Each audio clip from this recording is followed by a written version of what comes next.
Hi, this is Davin with Hagerty and our Redline rebuild update with our Nailhead. So yesterday we got the heads ready and such, and today we're working on the short block. First thing I did already this morning is I went through and file fit the rings.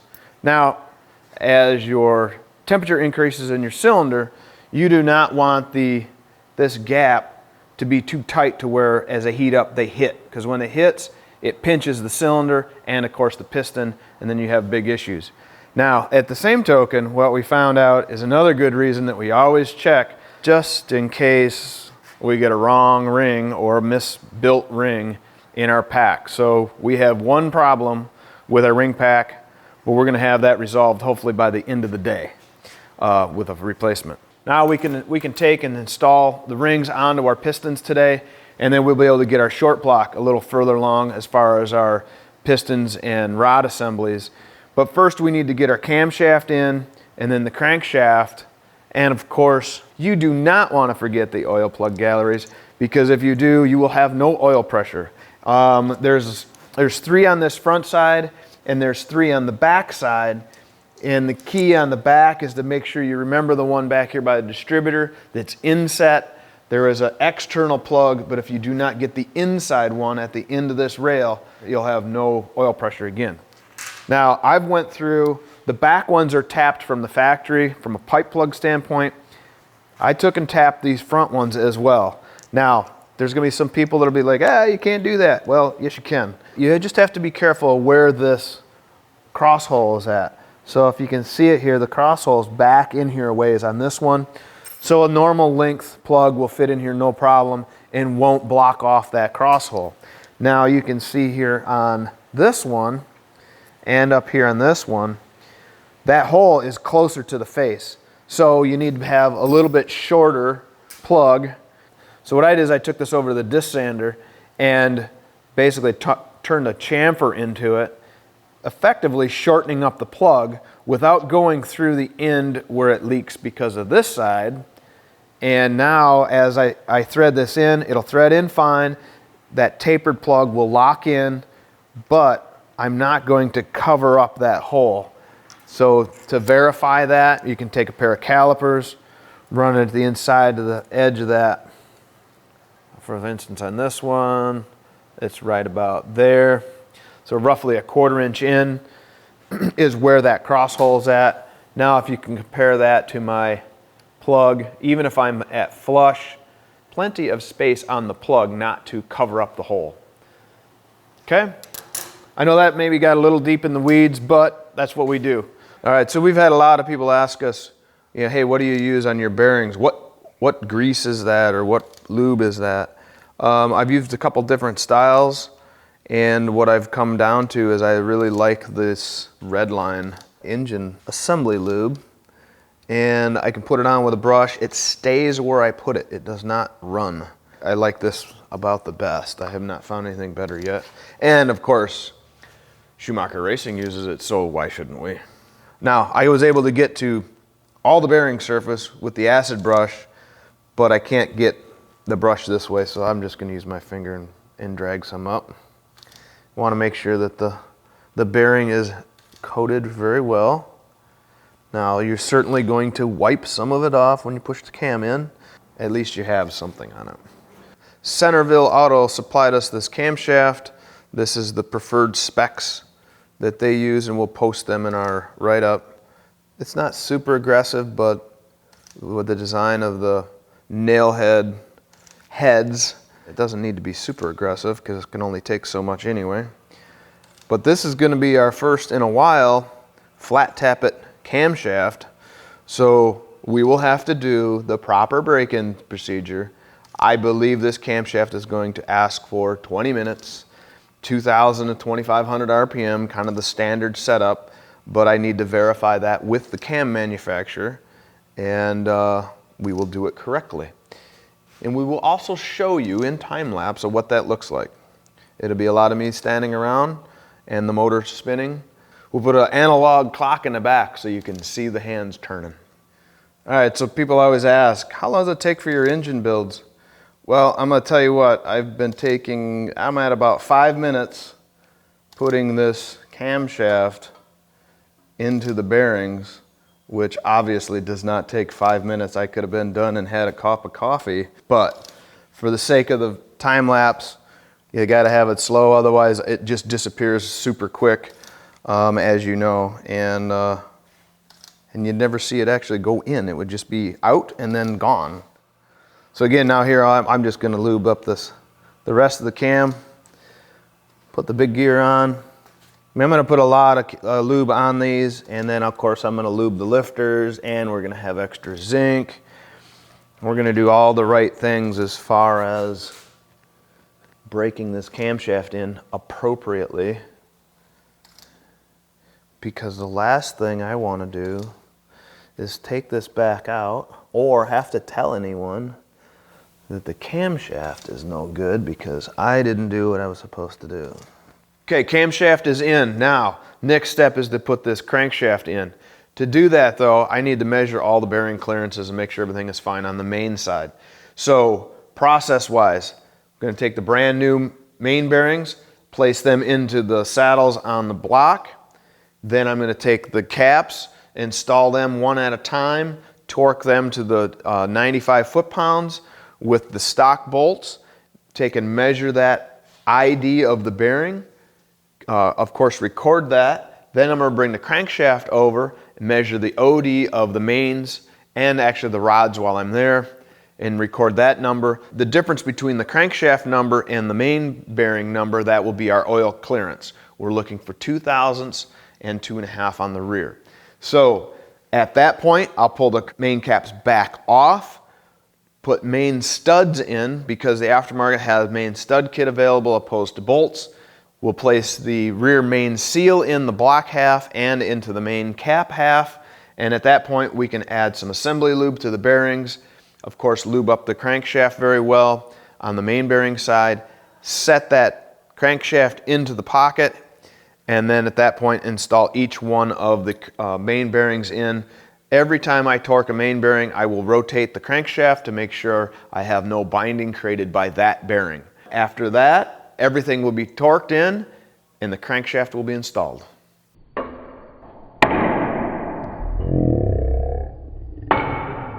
Okay, our mains are torqued to 110 foot-pounds, so that means the crankshaft is completely installed. It is ready to go, although I do have to put in these side seals that go right here between the block and the main cap on the rear. So last step of the crankshaft install is that. All right, at this point we're ready to put the rings onto the pistons. Now the key here is you have an oil control ring, both a top rail and a bottom rail, and when you put them together you want the gaps to be separated. They say roughly 1 inch from the gap on this one. So this ring has this in it as well. It doesn't matter if it's this way or that way, but I also like to put the other gap way back here. So I'll verify that with the installation instructions first, of course. But that's the oil control ring. And then secondly, you have an upper ring and a lower ring. It will be indicated by your instructions as well in the box. So be careful when you take them out of the box. The slot that they're in will tell you where they need to be at, and there's typically no other direction as far as, yeah, the one with the dimple is the top ring. So when you pull them out, make sure you pay attention. This one has a little bit of difference on this inside edge, and it's indicated by the dot. The dot goes up. Also, when we put these on, you have to open them up and spread them. On the control rings, as you've seen us do multiple times, on the oil control ring, you'll actually just spiral it down onto the gland. These are a lot more flexible than, of course, the thicker cast rings. On the cast rings, you don't want to spiral these. You want to use some sort of ring spreader that basically just opens them up. Don't take it further than you have to. You do not want to stretch or crack these. But something I found interesting, because we have one ring that's bad in our set from earlier, found out that the rings for this 401 are not used anywhere else. So in other words, most of the time you'll have a ring that is used on different pistons for different configurations or whatever. But in this particular case, they make a 401 ring, and that's all it goes on, period.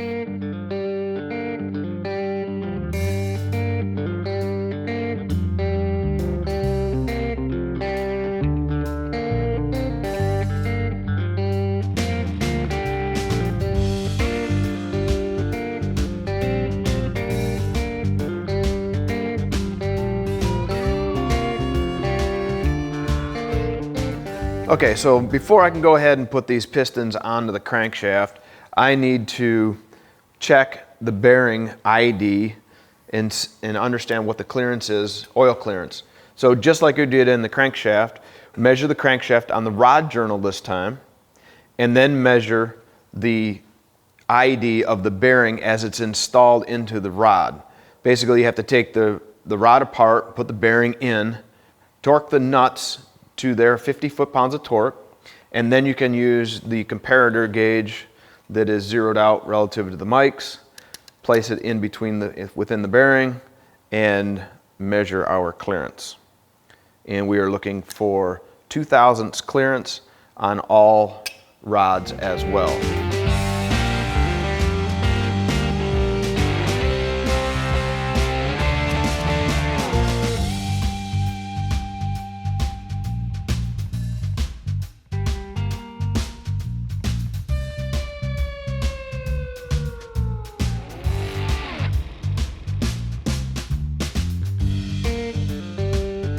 So something somewhat unique relative to Buick. All Buick V8s are the same firing order, but the piston position is different. So instead of number 1 being in the left front, it is actually on the right front, and that's only on the nail heads. The nail heads are different, something to keep in mind. And of course, if you go to put in the timing and you have it way out of whack because you got the firing order wrong, you'll be scratching your head why it won't start. Not that I've ever been there.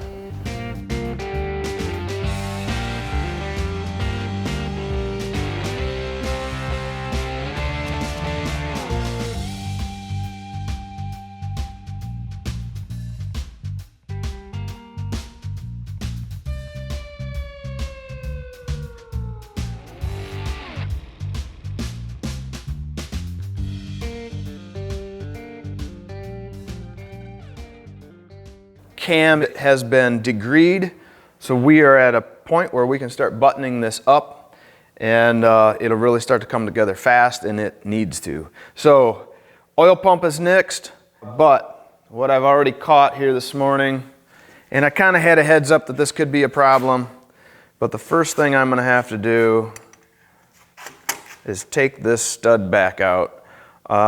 It doesn't look like you actually have enough room at all. So I can't even just come in here and just shave this off and give some clearance to the pump. It's still going to interfere. So to completely avoid it, did some quick research, and yes, even though I got a nice stud kit for everything, I'm going to have to use one of the factory bolts so the head clearance is down there enough to clear that pump. But those are things that you run into when you're trying to do something slightly different than stock, and you might even run into a problem when you're doing a stock build. Parts are different, things need to be checked and rechecked and make sure everything's perfect and done to where they need to be at, so you avoid that catastrophe, because nobody likes that day. We made that change. Now you'll see that our oil pump will clear. Boom. Not a problem. Yeah, you've got to have that short head. All right, so we'll get this buttoned up, get the oil pump on, get our pickup tube on, get the front timing cover on, because that includes this end of the rail for the oil pan. Get the oil pan on and sealed up, and get this flipped over, put the heads on.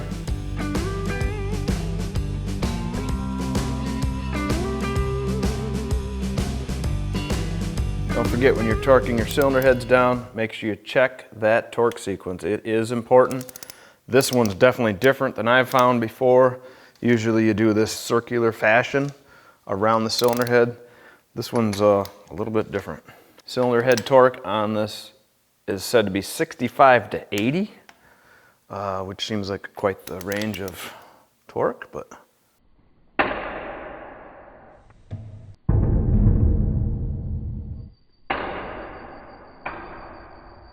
Okay, there's our long block.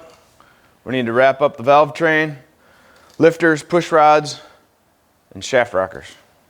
So you'll notice that these push rods are adjustable, different than the stock push rods that are one solid length.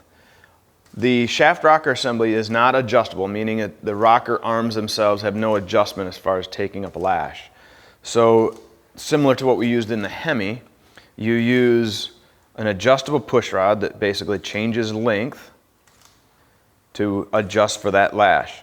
Now, once I get in here, get my valve set to where I want it, everything set where I want it, then what I do is I'll take up to 0 lash, then I'm going to rotate the tip 1 full revolution out, and that'll preload the lifter by 30 thousandths.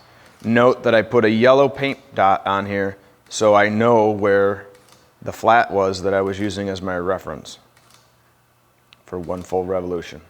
On both the valley pan and the valve covers, I chose to put silicone on the seal, attaching the seal then to the tin work, because these 2 spots are the main areas that you're going to possibly remove later on to make adjustments to the valve train. So you're going to take the valve covers and the valley pan off to adjust the valves.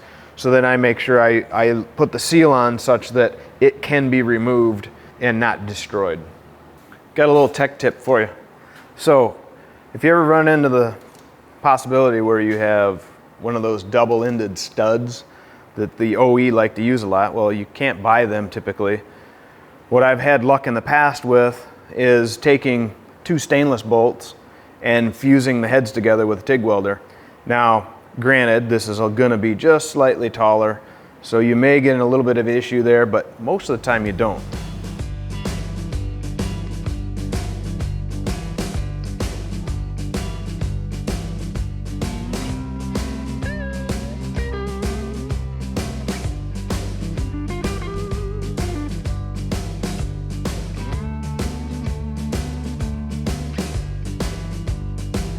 Well, folks, looks like we have ourselves a nailhead.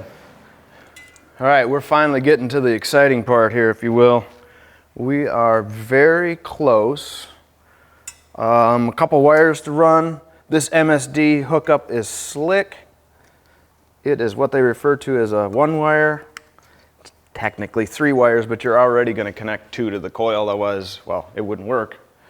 And then 1 wire is just a ground, so it's real fast from that aspect. Just going to tidy some stuff up so it doesn't get caught in the flex plate as it's spinning. We're a set of mufflers, prime it with fuel, and we're ready to hit it. Since it's a flat tappet hydraulic cam, I need to break it in. So as soon as I have it running, I need to get it up to 2,000, 2,500 and run it for 20 minutes and get that broke in and then let it cool back down to ambient. And that'll complete that side of the procedure and everything will be rock solid after that. We're using some break-in oil, so we have plenty of zinc in the oil pan. Again, we gotta make sure we just keep it cool. We'll hook up the hoses just to, if we have to, cool things down a little more. So I'm going to run the motor off the mechanical pump, but given that this carburetor is brand new, has no fuel in it, I used our electric system just to prime it. I'm going to disconnect that now and put the mechanical back together. We'll have plenty of fuel in here to get it started up. Mechanical pump catches up and voila, it should be that easy. Brand new fuel pump, brand new distributor, obviously, brand new coil, new carburetor, water pump. All the peripherals are as new and fresh as the engine assembly itself. I think I'll double check, make sure I'm on the compression stroke of number 1, which on a nailhead is on the right front corner. not like the rest of the Buicks that are on the left front corner. I will triple check my firing order, make sure that is fine, you know, to just like try to mitigate the embarrassment of trying to start it for, let's say, 4 hours. All right, here's our Buick Nailhead. It has been a long project. We've had quite a few long nights here lately, but we are on the test stand. It is ready to fire up, break in this camshaft, and we finally get to hear this baby purr. So with that, let's get it started.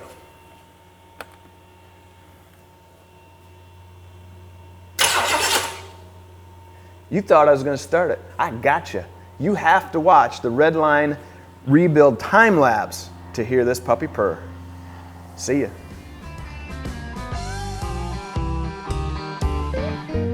When I walk away, show money. So with that, I got to get back to work.